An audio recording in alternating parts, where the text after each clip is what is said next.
Yang pertama, saya menjawab pertanyaan bagaimana peran SIAKAD dalam mendukung proses administrasi akademik dan kemahasiswaan di Umbara. Nah, ini harus dipertegas lagi bahwasannya SIAKAD itu adalah sistem informasi akademik ya. Jadi dia memang berfungsi untuk menunjang sistem kerja pelayanan akademik. Nah, di SIAKAD itu ada berbagai macam fitur ya yang diberikan untuk pelayanan akademik ya. Untuk mahasiswa dan untuk dosen, yang terakhir untuk calon mahasiswa. Di SIAKAD itu ada fitur penerimaan mahasiswa baru ya. Itu nanti setiap mahasiswa yang akan daftar itu lewat SIAKAD juga ya. SIAKAD, kemudian nanti dia berproses jadi mahasiswa. Itu ada akun untuk mahasiswanya. Dari situ proses mahasiswa kuliah dari awal dia masuk sampai nanti dia lulus semua terekam di SIAKAD. Aktivitasnya di SIAKAD. Dari dia awal semester buat KRS, kemudian dia belajar, kuliah dan seterusnya ya. Nanti absensi, kemudian nanti dia mengumpulkan tugas ya. Kemudian nanti dinilai oleh dosen, itu semuanya di SIAKAD. Nah, adapun nanti yang berkaitan dengan proses pembelajarannya ya, penunjangnya di samping SIAKAD itu ada Edling. Ya, itu untuk nanti ngumpulin tugas ya. Kemudian nanti ada upload materi dan sebagainya, itu Edling. Itu mahasiswa bisa lihat semua aktivitasnya ya. Rekam jejak dia kuliah itu dari SIAKAD. Nah, untuk dosen dia bisa membuat sebuah administrasi itu lebih digitalisasi ya. Jadi kayak RPS dan sebagainya dia nggak perlu ngeprint, nggak perlu sebagainya, tinggal upload aja ke SIAKAD gitu ya. Kemudian nanti absensi dan sebagainya mahasiswa sampai nanti proses penilaian dan sebagainya itu nanti di SIAKAD. Sehingga nanti nggak lagi menggunakan kertas ya. Jadi istilahnya paperless lah gitu seperti itu. Jadi pelayanan akademik ini untuk mahasiswa, untuk dosen dan juga untuk calon mahasiswa baru ya gitu. Terus yang kedua, pertanyaan terkait dengan seberapa efektif SIAKAD dalam memfasilitasi akademik dan kemahasiswaan terhadap pelayanan di Umbara. Kalau dinilai seberapa efektif, beberapa waktu yang lalu kita sudah pernah mensurvei ya. Di SIAKAD itu ada kuesioner ya. Jadi setiap mahasiswa yang sudah kuliah, kemudian sudah ujian, ketika mau lihat hasilnya itu harus isi survei, gitu ya. Survei. Nah, hasil survei yang kemarin kita lihat itu 90% lebih itu merasa puas ya. Katakanlah efektif ketika SIAKAD itu digunakan untuk kegiatan akademik dan kemahasiswaan. Karena kalau kita lihat komparasi dari sebelum kita menggunakan SIAKAD kemudian kita sudah menggunakan SIAKAD, itu mahasiswa lebih tersampaikan informasinya ya. Jadi mahasiswa bisa lihat progres perkuliahannya.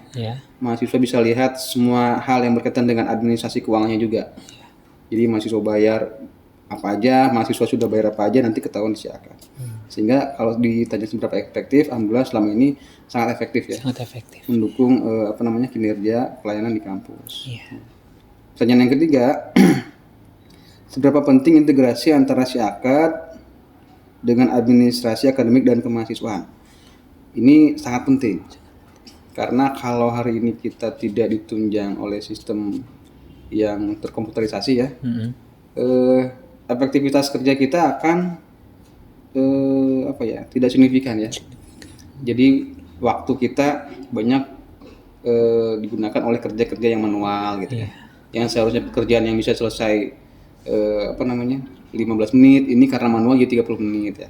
Alhamdulillah dengan SIAKAD berguna untuk administrasi keuangan ya, bagian Pak Andri itu direktur keuangan. Semua hal-hal yang berkaitan dengan keuangan itu bisa diaktivitas di situ. Assalamualaikum. Terus laporan-laporan bisa langsung ditarik. Langsung tarik. Jadi kalau dosen mau tarik laporan, itu laporannya bisa tinggal di generate aja gitu ya. Laporan jurnal dosen gitu ya. Kemudian laporan RPS, kemudian laporan-laporan terkait dengan nilai-nilai mahasiswa, presensi mahasiswa, sesi dosen semuanya banyak bisa diambil. Nah, keuangan juga bisa. Dari keuangan juga itu bisa diambil tuh laporan bulanan gitu ya, dan seterusnya gitu. Jadi kalau yang dulu kita masih manual, kita sulit men-tracer ya. Keuangan si mahasiswa A, B, C, D ini berapa sih mereka tunggakannya gitu. Kemudian mereka sudah bayar apa aja gitu. Nah, sekarang dengan adanya Syakat ini, semua entitas ya yang terlibat dalam proses perkuliahan, kayak dosen, mahasiswa, kemudian bagian keuangan dan sebagainya itu sudah terintegrasi ya. Gitu. Jadi sangat penting nih dengan adanya Syakat ya.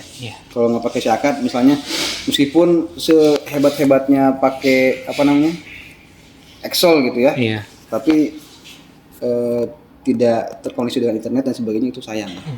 Jadi nggak begitu signifikan. Lanjut ke pertanyaan keempat, apakah ada tantangan yang dihadapi dalam pengelolaan data melalui Syakat? Bagaimana solusi yang telah diterapkan? Tantangannya, kalau kita lihat dulu waktu kita menggunakan Syakat ini kan kita tes dulu ya. Kalau dalam teori testing komputer ada yang namanya testing yang paling dasar, namanya black box dan white box testing ya. Nah, kalau black box berarti dia hanya menggunakan fitur, kemudian dilihat apakah fiturnya itu bisa digunakan atau tidak. Kalau white box testing berarti dia menggunakan source code. Ya, jadi kita cek source code-nya nih, secara sintaks, secara logikalnya masuknya apa tidak gitu ya. Nah, kalau pakai black box itu kita tes aja nih fitur by fiturnya gitu. Jadi berdasarkan experience si pengguna. Nah, pada saat kita pakai Syakat ini, yang paling menghambat adalah ketika perlu waktu untuk dosen penyesuaian. Ya, karena kan fitur yang dimiliki oleh dosen kan banyak. Artinya kita sudah beberapa kali sosialisasi, namun memang kemampuan dosen kan berbeda-beda ya. Karena usia juga berbeda-beda. Ini kita nggak bisa memaksakan nih dosen yang senior, yang tua gitu ya. Harus pakai sistem yang sedemikian rupa, agak banyak lah gitu ya fiturnya. Nah, kalau secara sistem sendiri ini sudah bagus karena memang sudah dipakai oleh lebih dari 1.000 perguruan tinggi ya, dari vendor ini ya. Nah, gitu. Termasuk kalau kita lihat Universitas Muhammadiyah ada UMJ pakai Syakat yang kita pakai juga sama. Kemudian ada di UMTAS juga sama. Kalau di ITS yang negeri ya, ITS hanya beberapa fakultas pakai Syakat ini sama kayak kita. Di ITS ya, Institut Teknologi yang ITS itu yang di mana? Jawa Timur ya? Jawa Timur. Siapa? Izin sini Pak ya. Nah, kemudian solusi yang diterapkan apa? Itu kemarin kita sudah beberapa kali sosialisasi dan juga pendampingan ke dosen ya. Dosen. Kalau mahasiswa biasanya karena kebanyakan Gen Z ya, Gen Z tuh ya, jadi mereka lebih adaptif terhadap teknologi kan. Ya, jadi mereka lebih mudah lah gitu. Nah, pertanyaan terakhir, apakah memiliki rekomendasi atau saran untuk pengembangan lebih lanjut Syakat, khususnya dalam mendukung administrasi akademik, kemahasiswaan, kerjasama, dan pengelolaan data? Karena Syakat ini bukan development dari kita ya, kita menggunakan vendor dari luar, dan alhamdulillah selama ini mereka selalu develop. Ya, developnya mereka itu berdasarkan dari aturan-aturan yang berlaku dari kementerian. Jadi kementerian punya aturan baru, mereka nanti punya penyesuaian.